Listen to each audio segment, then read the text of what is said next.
O tema da mensagem hoje é uma pergunta: tu me amas? E eu convido você a abrir a palavra de Deus no Evangelho de João, capítulo de número 21.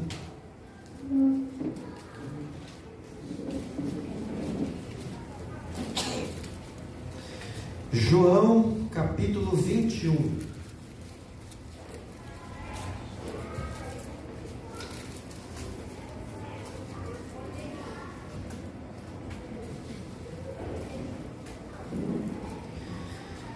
Os versos de número 1 a 17. João 21, de 1 a 17. Diz assim a palavra de Deus: Depois disto, tornou Jesus a manifestar-se aos discípulos junto do mar de Tiberíades, e foi assim que ele se manifestou. Estavam juntos Simão Pedro, Tomé, chamado Dídimo, Natanael, que era de Caná da Galileia, os filhos de Zebedeu e mais 2 dos seus discípulos. Disse-lhe Simão Pedro: vou pescar. Disseram-lhe os outros: também nós vamos contigo. Saíram e entraram no barco, e naquela noite nada apanharam. Mas ao clarear da madrugada, estava Jesus na praia. Todavia os discípulos não reconheceram que era ele. Perguntou-lhes Jesus: filhos, tendes aí alguma coisa de comer? Responderam-lhe: não. Então lhes disse: lançai a rede à direita do barco, e achareis. Assim fizeram, e já não podiam puxar a rede, tão grande era a quantidade de peixes. Aquele discípulo a quem Jesus amava disse a Pedro: é o Senhor. Simão Pedro, ouvindo que era o Senhor, cingiu-se com a sua veste, porque se havia despido, e lançou-se ao mar. Mas os outros discípulos vieram no barquinho, puxando a rede com os peixes, porque não estavam distantes da terra, senão quase 200 côvados. Ao saltarem em terra, viram ali umas brasas, e em cima peixes, e havia também pão. Disse-lhes Jesus: trazei alguns dos peixes que acabastes de apanhar. Simão Pedro entrou no barco e arrastou a rede para a terra, cheia de 153 grandes peixes. Não obstante serem tantos, a rede não se rompeu. Disse-lhe Jesus: vinde, comei. Nenhum dos discípulos ousava perguntar-lhe: quem és tu? Porque sabiam que era o Senhor. Veio Jesus, tomou o pão e lhes deu, e de igual modo o peixe. E já era esta a terceira vez que Jesus se manifestava aos discípulos, depois de ressuscitado dentre os mortos. Depois de terem comido, perguntou Jesus a Simão Pedro: Simão, filho de João, amas-me mais do que estes outros? E ele respondeu: sim, Senhor, tu sabes que te amo. E ele lhe disse: apacenta os meus cordeiros. Tornou a perguntar-lhe pela segunda vez: Simão, filho de João, tu me amas? Ele lhe respondeu: sim, Senhor, tu sabes que te amo. Disse-lhe Jesus: pastorei as minhas ovelhas. Pela terceira vez, Jesus perguntou: Simão, filho de João, tu me amas? Pedro entristeceu-se por ele lhe ter dito pela terceira vez: tu me amas? E respondeu-lhe: Senhor, tu sabes todas as coisas, tu sabes que eu te amo. Jesus lhe disse: apacenta as minhas ovelhas. Amém. Feche seus olhos.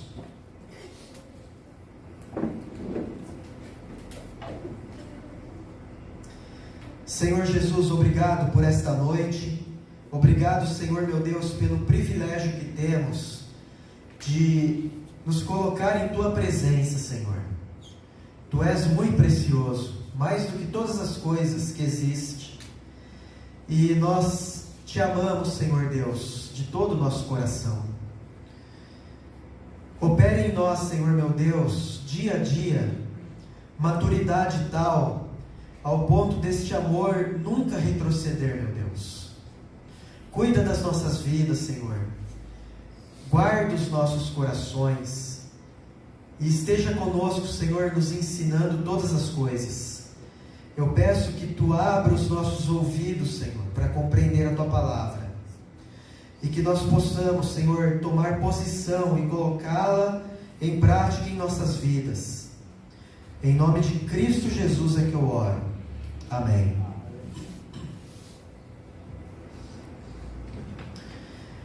O Senhor, Ele não vê como vê o homem. Essa frase é dita pelo próprio Deus a Samuel, quando Samuel estava na casa de Jessé, prestes a ungir o próximo rei, um rei que iria substituir Saul. E de fato o Senhor não vê como o homem vê. O homem vê o exterior, o Senhor, Ele vê o coração. Quem era Pedro? Pedro era um pescador, uma profissão comum na região onde ele morava. Pedro não tinha nenhuma educação rabínica formal. Tanto que lá em Atos 4:13, quando ele está diante das autoridades e fala com muita ousadia e intrepidez, aqueles homens espantados dizem: mas ele é iletrado, ele é inculto. Como ele diz todas essas coisas? Pedro era um homem comum. Era um homem como tantos outros que existem. E Pedro, ele era também, digamos, temperamental. Pedro era um homem temperamental. Ele era impulsivo. Ele era aquele tipo de pessoa que agia ou falava e depois pensava. Esse era Pedro. Um homem que muitas vezes era conduzido pelos seus impulsos. Um pouco antes desse texto que nós lemos ali em João 18, quando o Senhor Jesus estava com os discípulos ali no jardim do Getsêmani, e vem os soldados e as autoridades prenderem a Jesus, é Pedro quem saca a sua espada e corta a orelha do servo do sumo sacerdote. E a intenção de Pedro ali não era cortar a orelha, ele não mirou na orelha. Se ele acerta onde ele queria, o milagre de Cristo ali seria outro. Não seria colar apenas a orelha daquele homem. Provavelmente Cristo teria que refazer o pescoço daquele homem. Pedro foi no impulso. Quando eu olho para Pedro, principalmente nos evangelhos, eu imagino, que Pedro fosse mais ou menos como aquele aluno da escola, que a professora mal pergunta e o aluno já está com a mão levantada. Aquela pessoa que quer dar a resposta, que quer se aparecer. Eu tenho um desses lá em casa, E não é a minha esposa. É uma pessoa que ela quer estar envolvida em tudo. Ela quer participar, ainda que de maneira errada. Mas ela quer ter a proeminência de alguma forma. Essa ousadia nós também notamos em Pedro. Pedro, ele estava praticamente em todas. Se você lê os evangelhos, depois de Jesus Cristo, ele é a segunda figura ali em proeminência. Pedro está em praticamente todas, para o bem ou para o mal. É por isso que, por exemplo, o Senhor Jesus diz: arreda-te de mim, Satanás, porque tu cogitas das coisas dos homens e não das coisas de Deus. Jesus fala isso para Pedro. Por quê? Porque Pedro foi lá tentar exortar Jesus. Ou, por exemplo, quando o Senhor Jesus está pregando para uma multidão, e ele começa com um discurso muito difícil de entender e de engolir. Algo do tipo: vocês têm que comer a minha carne e beber o meu sangue. E aí grande parte das pessoas, elas foram deixando a Cristo naquele momento. E Cristo diz aos seus discípulos: vocês também querem me deixar? Quem é que de sopetão dá a resposta? É Pedro. Para onde nós iremos, Senhor? Só tu tens as palavras de vida eterna, e nós temos crido que tu és o Senhor. Então, para o bem ou para o mal, Pedro estava em todas. Um homem que tinha esse espírito de liderança. Agora, se nós olhássemos para um Pedro bruto, um Pedro não lapidado, nenhum de nós aqui diríamos: olha, vamos treinar este homem para ser apóstolo. Dificilmente, tanto por qualificações humanas quanto espirituais, e talvez até de impulsividade, se você tivesse que escolher 12 apóstolos, provavelmente você não escolheria Pedro para ser um deles. Se você o olhasse bruto, do jeito que ele veio, do jeito que Cristo chamou. Mas não é à toa que a Bíblia nos diz que Deus escolhe as coisas loucas deste mundo para enganar os sábios, para confundir os sábios. E escolhe as coisas fracas deste mundo para confundir as fortes. E escolhe as coisas que não são e as desprezadas para confundir as que são. Sabe por quê? Para que ninguém se vanglorie diante de Deus. Então, se você é alguém ou é usado por Deus, saiba que Deus te escolheu exatamente por isso. Porque você não podia fazer, porque você não era ninguém que tinha condições, porque você sabia que você não tinha condições de fazer o que tinha que ser feito. Isso gera em nós dependência para fazer aquilo que Deus quer que seja feito. E aí, ao final, quando nós vemos tantos milagres e tantas coisas que Deus faz através de nós, nós não podemos no final do dia falar: foi por minha causa. De forma alguma. De forma alguma. E Pedro era um desses homens, cotado a ser líder entre líderes, um homem de proeminência, mas um homem que no texto onde nós lemos estava em terra arrasada, completamente desanimado, sem esperanças. Alguns capítulos antes desse, na realidade, eu vou até citar aqui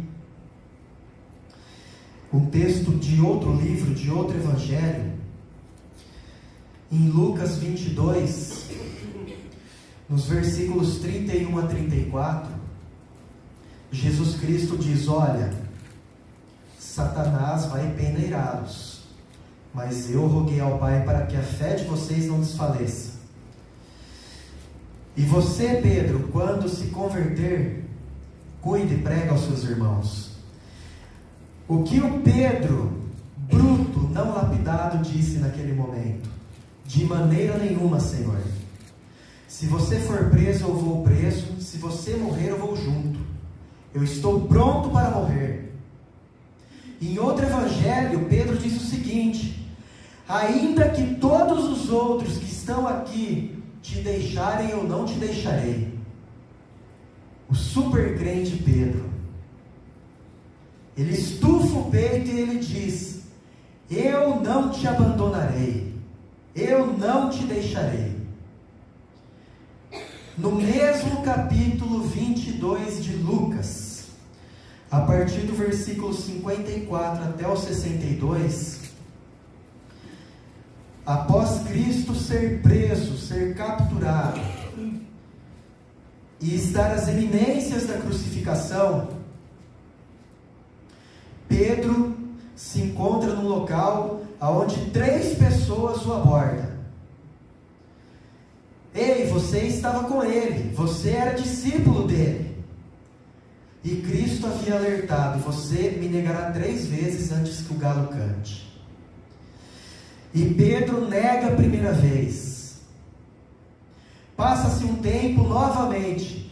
Você é discípulo de Cristo, de Jesus. Pedro nega novamente. Passa-se aproximadamente 1 hora. E novamente uma serva diz: eu vi você, você estava com Jesus. E ele nega. E em outro evangelho diz que ele profere palavras de baixo calão. Ele xinga provavelmente. E aí o galo canta. E o evangelho de Lucas diz que após o galo cantar, o olhar de Cristo se cruza com o olhar de Pedro. E ele se lembra daquilo que foi dito. E na hora ele pensa: eu traí o meu Senhor. Tenho certeza que passou isso pela cabeça dele. Eu falhei. Eu traí o meu Senhor. E ele foge dali, e o texto diz que ele chora amargamente. Chora amargamente.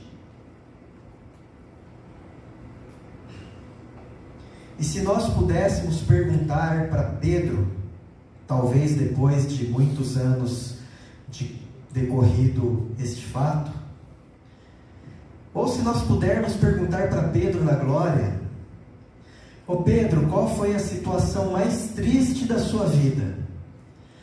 Eu arrisco dizer, amada igreja, que Pedro diria: foi quando eu neguei o meu Senhor, e aquele olhar encontrou o meu, e eu chorei amargamente. Eu chorei amargamente. É aquele choro que você tenta escapar da situação, sabendo que você não conseguirá sair dessa situação. É aquele choro que quase clama para que você tenha mais uma chance de reverter, mas você percebe que já foi, já passou, e não há mais nada a ser feito. É aquele choro de quem diz: ah, se eu pudesse voltar no tempo, se eu pudesse fazer tudo diferente, eu faria, mas já não haveria mais tempo. Então Pedro, naquela circunstância, ele descobre que ele não era tão crente assim. Ele falha. Já aconteceu isso com você? É aqui que eu começo a trazer a palavra para a sua vida. Você já cometeu algo, depois que você cometeu, você disse: por que eu fui fazer isso? Geralmente isso acontece com a nossa língua, né? A língua talvez seja campeã em nos fazer sentir-se arrependidos. Tiago, capítulo 3, ele fala muito a respeito da língua, né? A língua é um órgão pequenino e que se gaba de grandes coisas. A palavra, ela é como um tiro. Depois que disparou, você não tem condições de correr atrás e segurar a bala. E aí você abre os seus lábios e diz algo que logo depois você fala: por que eu fui falar isso? Por que eu não fiquei quieto? As palavras, elas têm o poder de unir, mas também o de separar. As palavras, elas têm o poder de trazer cura, mas de deixar alguém enfermo também. As palavras, elas têm o poder de louvar e glorificar a Deus, mas de blasfemar e cometer pecado também. Mas não é só a língua que erra. De repente você tomou uma má decisão e você disse: por que eu fui tomar a decisão dessa forma? Ou de maneira precipitada, sem pedir a orientação de Deus. Ou você roubou no trabalho. E aí alguém descobre, você perde o emprego, você perde a oportunidade de promoção. Ou você comete um adultério, você trai a confiança de alguém. São coisas que muitas vezes nós cometemos no nosso dia a dia, nesse mundo. Coisas que nós olhamos para trás e nós muitas vezes falamos: Deus, se eu pudesse ter feito tudo diferente, eu faria.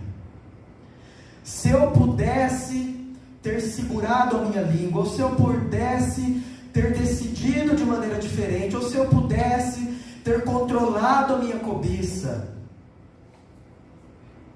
E agora você olha para trás, talvez tenha um estrago, e não há nada mais a ser feito, porque já aconteceu, um fato consumado. Será que você já cometeu algo desse tipo? Será que você já chorou amargamente também? Desejando desesperadamente dormir e acordar de manhã e perceber que aquilo foi um sonho e não algo que você cometeu de fato. Eu tenho convicção do que eu vou falar aqui, tá? E eu entendo que o Espírito Santo não deseja que você continue vivendo com esse peso sobre as suas costas.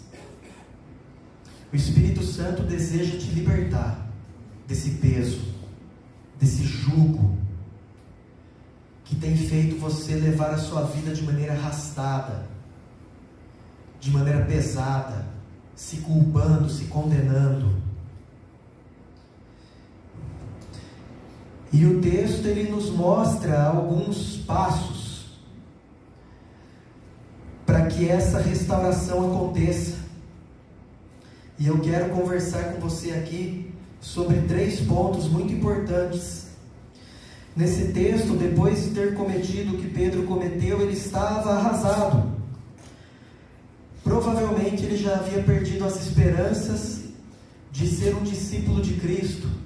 Seja talvez por conta do seu mestre ter morrido e apenas alguns até o momento ter dito que ele havia ressuscitado, seja porque ele se sentia desqualificado para tal obra. Pedro estava arrasado.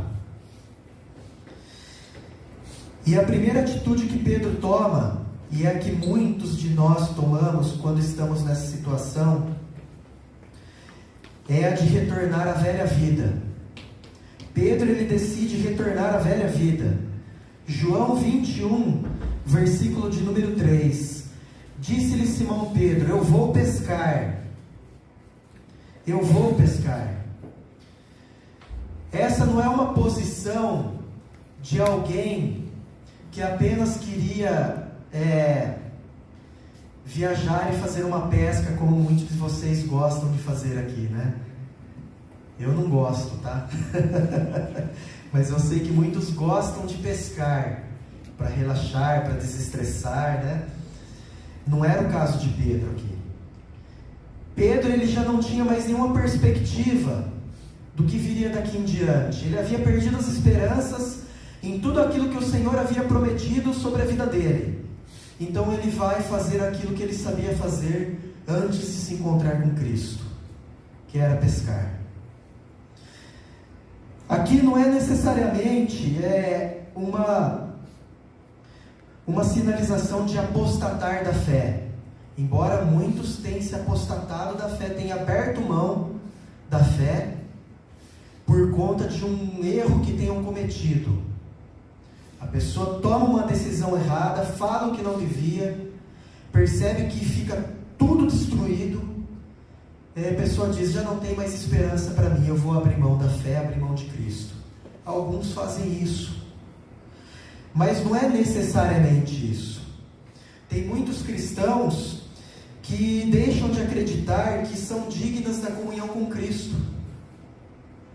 Tem muitos cristãos que dizem, olha, agora eu vou acompanhar Cristo de longe, porque eu cometi algo que Cristo não vai me perdoar. Ele não vai me dar um novo começo, uma oportunidade de recomeçar. E a pessoa se afasta. E aí a pessoa acaba se tornando apenas um fã de Cristo, não um amigo de Cristo. Tem muitas pessoas que são fãs de outras pessoas, né? Tem pessoas que têm o Neymar por ídolo. Elas são fãs do Neymar, sabem tudo sobre o Neymar, tem recortes, tem arquivos, acompanham nas redes sociais, mas não são amigas do Neymar. Elas jamais talvez se aproximarão do Neymar, quanto mais sentar perto e poder confidenciar a vida. Muitos são fãs de Cristo, gostam dos cultos, de cantar, de ouvir uma boa palavra, mas já não se sentem mais dignas de se aproximar tanto de Cristo. Querem acompanhar a Cristo de longe. Se auto-afastaram de Cristo. Pedro, provavelmente, ele não estava mais com esperanças de ter uma comunhão íntima com Cristo. Afinal de contas, ele havia cometido algo gravíssimo. Gravíssimo. Mas eu quero dizer a você, amada igreja, que Cristo está esperando cada um de vocês. Ele deseja. O autor aos Hebreus, no capítulo 4, versículo de número 15 e 16, diz que existe um trono de graça. Um trono de graça ao qual cada um de nós somos dignos de entrar. E o texto diz, vocês devem entrar com ousadia, porque foi o sacrifício de Cristo que abriu o caminho até este trono de graça. E o texto diz, porque nós não temos sumo sacerdote que não se compadeça das nossas fraquezas. E Ele é fiel e justo para nos perdoar e nos dar socorro em ocasião oportuna. Há um trono de graça à sua disposição. Há um trono de graça que deseja derrubar toda vergonha, toda culpa, toda acusação, que deseja te levantar e te fazer caminhar novamente junto de Cristo e não à distância, próximo, perto e não de longe, com intimidade, com amor, e não um relacionamento apenas de conhecimento e de distância. Há um trono de graça te aguardando e te esperando. O segundo ponto que eu quero deixar aqui para a igreja é que Jesus Cristo, Ele chama Pedro. Naquela situação, naquela circunstância, Jesus chama Pedro. Só que Pedro não reconhece Jesus. Veja aí no versículo de número 4 do capítulo que nós lemos. Mas ao clarear da madrugada, estava Jesus na praia. Todavia os discípulos não reconheceram que era ele. Perguntou-lhes Jesus: filhos, tendes alguma coisa de comer? Responderam-lhe: não. É bem evidente que aqui eles não reconheceram porque Cristo estava glorificado. E todos os encontros, praticamente todos os encontros, em que o Cristo glorificado se encontra com os homens, eles não reconheceram de imediato. Tanto que no versículo 12, eles estão na fogueira, E eu creio que eles queriam perguntar: você é Jesus? Mas eles não perguntaram, porque ali eles sabiam. Mas havia uma dúvida ainda. Então Jesus estava diferente. Mas eu quero trazer aqui para nós em uma outra perspectiva. Muitas pessoas já não reconhecem a Cristo porque se apartaram de Cristo. Muitas pessoas acreditam que foram longe demais. E quando Cristo chama, a pessoa não reconhece. Não está reconhecendo mais a voz. Quantas e quantas pessoas têm sido chamadas ao arrependimento? E essa pessoa insiste em dizer: não, eu já fui longe demais. Mas é o Espírito Santo que as está atraindo, que as está chamando, que as está mostrando todas as evidências. Se você está nessa situação, preste atenção. O Espírito Santo está te chamando de volta. Você é importante, você é amado de Deus. O Espírito Santo está te chamando. E talvez você não esteja reconhecendo a voz de Deus, porque você já está há muito tempo afastado e sem esperanças. Preste atenção na voz do Espírito Santo. E o que ele diz é: não se esqueça daquilo que eu já fiz por você até hoje. Olhe para o passado e veja tudo que Deus já fez na sua vida. Pedro, olhe para o passado e veja tudo que eu já fiz na sua vida. Há uma voz atraindo esses corações. Há uma voz chamando, há uma voz clamando. Dê atenção ao Espírito Santo. Percebam que eu amo essa ironia ao qual Deus muitas vezes trata o ser humano. Eu amo isso. Porque quando eles dizem que não havia peixes, Jesus diz: olha, jogue as redes e vocês vão pegar alguma coisa. E aqueles homens lançam a rede ao mar. E ela vem toda cheia de peixes. 153 grandes peixes. E aí, a ironia aqui está, porque quando Jesus Cristo chama Pedro, ele faz a mesma coisa.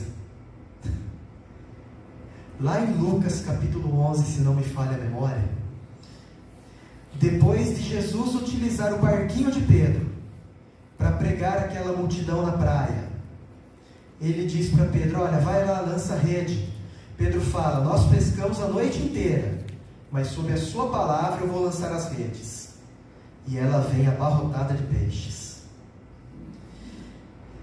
E nesse momento, é como se Jesus estivesse falando: você está lembrando?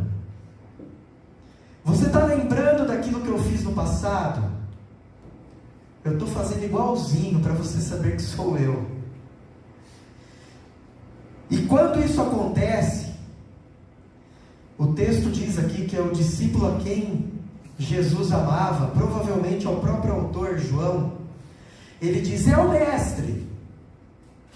Ele lembrou na hora, porque ninguém poderia fazer isso. Ele fez isso conosco lá no passado. Aconteceu, está acontecendo igualzinho, é o mestre. É o mestre. Eu acredito que quando esse discípulo diz essas palavras, o coração de Pedro entra num turbilhão de emoções e sentimentos. A Bíblia não diz, tá? Mas eu imagino que tenha sido isso, porque a primeira reação de Pedro é se vestir e pular. Ele se joga no mar.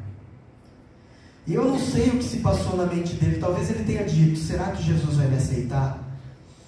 E ele vai nadando de braçada, enquanto os outros vinham trazendo barco. Ele pula, ele se joga, e ele diz: é o mestre. Eu vou me encontrar com o mestre, eu quero ver o que ele vai me falar. Será que ele vai me falar? Será que a hora que eu chegar perto ele vai permitir que eu me aproxime? Ou será que ele vai pedir para eu ir embora, porque eu falhei com ele? O Espírito Santo está chamando. O Espírito Santo está mostrando. Não tenha receios de se encontrar com o seu Deus. Não tenha receios de se encontrar com aquele que te ama. O nosso Deus nos ama com um amor que nós nem compreendemos. E Ele nos amou quando nós éramos seu inimigo. Quanto mais agora, eleitos pela graça do Senhor Jesus Cristo. A voz do Espírito Santo está te atraindo. Não tenha vergonha. Se aproxime. Me busque.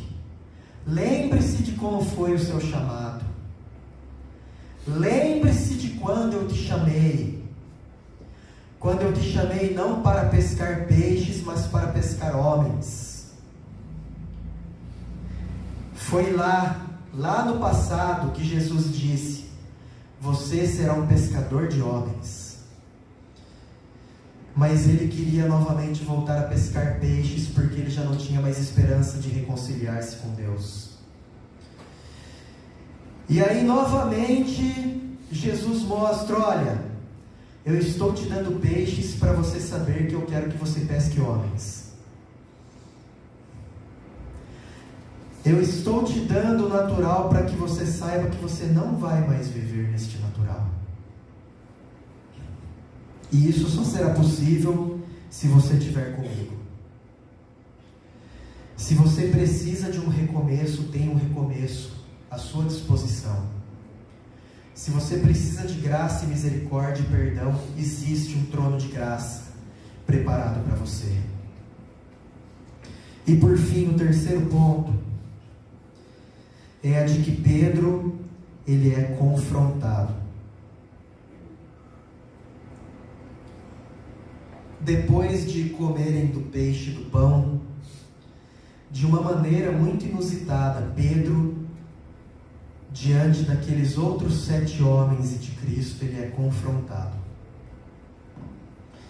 Versículos de número 15 a 17. Depois de terem comido, perguntou Jesus a Simão Pedro: Simão, filho de João, amas-me mais do que estes outros? E ele respondeu: sim, Senhor, tu sabes que te amo. Ele lhe disse: apacenta os meus cordeiros. Tornou a perguntar-lhe pela segunda vez: Simão, filho de João, tu me amas? Ele lhe respondeu: sim, Senhor, tu sabes que te amo. Disse-lhe Jesus: pastorei as minhas ovelhas. E pela terceira vez Jesus lhe perguntou: Simão, filho de João, tu me amas? Pedro entristeceu-se por ele lhe ter dito pela terceira vez: tu me amas? E respondeu-lhe: Senhor, tu sabes todas as coisas, tu sabes que eu te amo. Jesus lhe disse: apacenta as minhas ovelhas. Para cada negação de Pedro, Jesus o confronta com uma afirmação. O nosso Deus, Ele é justo e Ele gosta das coisas justas. Depois que você se aproxima do trono da graça, Jesus vai te tratar com respeito à situação. E eu imagino essa cena no meio daqueles homens. Jesus faz essa pergunta e a situação ali fica embaraçosa, constrangedora. Porque é uma pergunta ao qual Pedro deveria pesar na balança aquilo que ele fez no passado. É uma pergunta cuja resposta viria de alguém que já havia tropeçado. É uma pergunta que exige que Pedro se coloque no seu lugar, mas que abra o coração. Deus espera isso de você, que você se coloque no seu lugar e que você abra o seu coração. Deus te conduz a essa situação. O nosso Deus, Ele gosta das coisas justas. O que é algo justo? Algo justo é algo que está no seu devido lugar. Algo injusto é algo que não deveria acontecer ou não deveria estar ali.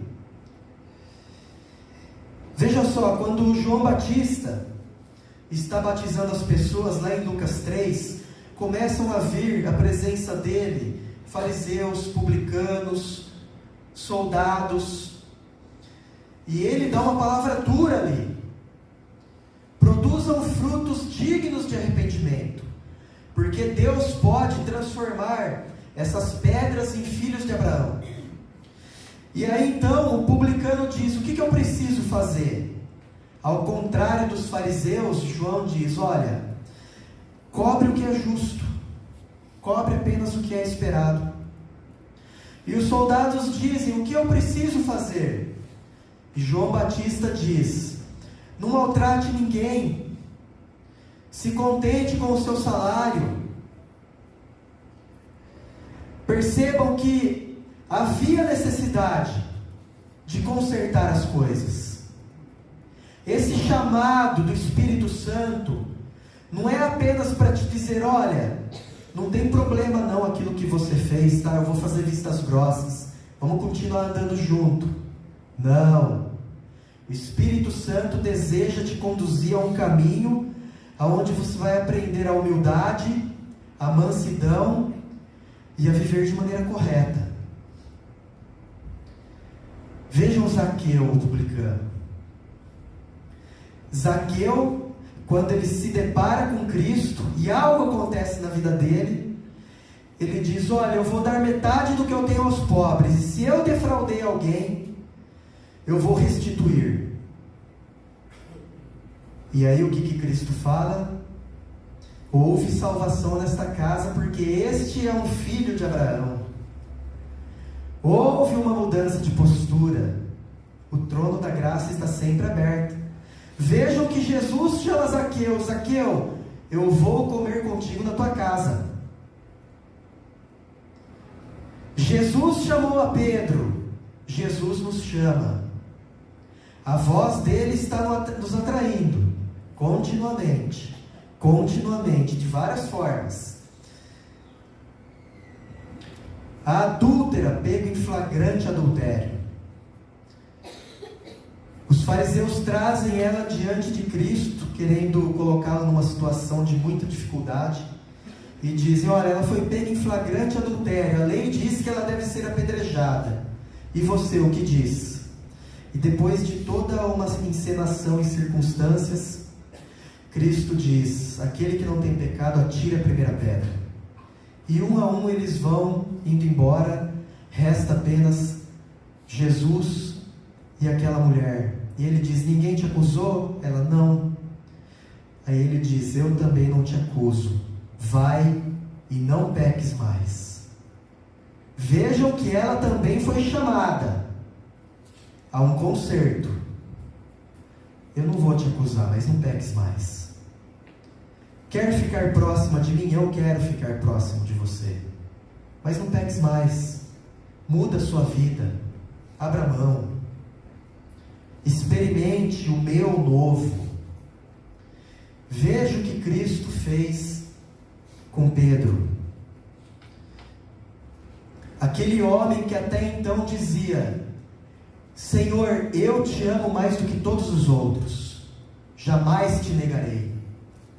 Agora nós vemos um homem quase implorando: Jesus, tu sabes que eu te amo. Aquele homem que era capaz de sacar uma espada e matar em nome de Cristo, erroneamente. Agora vemos um homem que ouve de Cristo: apacenta as minhas ovelhas, cuida das minhas ovelhas. Um homem que era cheio de si, um homem que tomava a iniciativa, que ia adiante, que ia à frente, que desbravava com coragem, com ousadia, com intrepidez, agora está ali, sendo humilhado diante daquelas pessoas, tendo seu orgulho destruído, ferido, mas aprendendo a ser um homem melhor. Um homem fiel a Deus, em tudo, em todas as coisas, até em glorificar a Deus. Talvez você tenha errado, talvez você tenha pecado, talvez você esteja se sentindo humilhado, humilhada, mas ainda assim, Deus tem uma história com você. O que Ele pede é: acerte a situação. Se você falou o que não devia falar, conserte, peça perdão. Eu não quero saber se você está certo ou errado em suas razões. Eu quero que os seus lábios sejam usados agora para reconciliar. Se você decidiu errado, se você roubou, devolva. Se humilhe. É preciso. Um conserto às vezes é doloroso. Talvez aquilo que você cometeu tenha causado tamanha destruição que não venha a ser como era antes. Seja nos relacionamentos, seja nas oportunidades. Mas ainda assim, Deus tem uma nova história para te dar.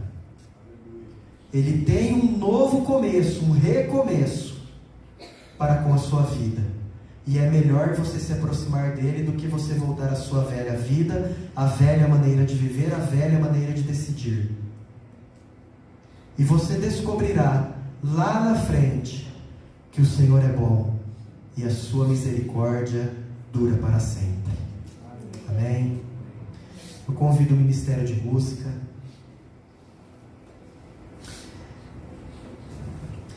E Pedro, ele foi fiel até a morte. Pedro foi fiel até a morte. O texto nos diz, ali no versículo 18, Jesus falando para Pedro: em verdade eu te digo, que quando eras mais moço, tu te cingias a ti mesmo, e andavas por onde querias. O Pedro desbravador, né?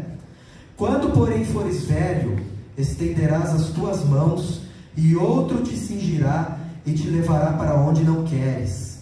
E Jesus disse isso para significar com que gênero de morte Pedro havia de glorificar a Deus. Nós sabemos pela Bíblia que a morte de Pedro glorificou a Deus. Nós sabemos porque a Bíblia nos diz isso.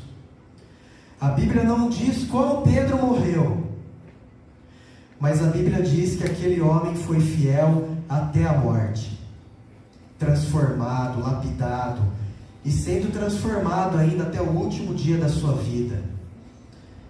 Diz a tradição católica que, a mando de Nero, Pedro foi crucificado de ponta cabeça. E ele quem pediu isso, porque ele não se sentia digno de morrer da mesma forma que o seu Senhor havia morrido. Homem fiel até a morte, com o orgulho quebrado e o coração transformado. É isso que Deus deseja para cada um de nós. Eu vou passar a palavra para o pastor, pedir para o pastor fazer uma oração, encerrar.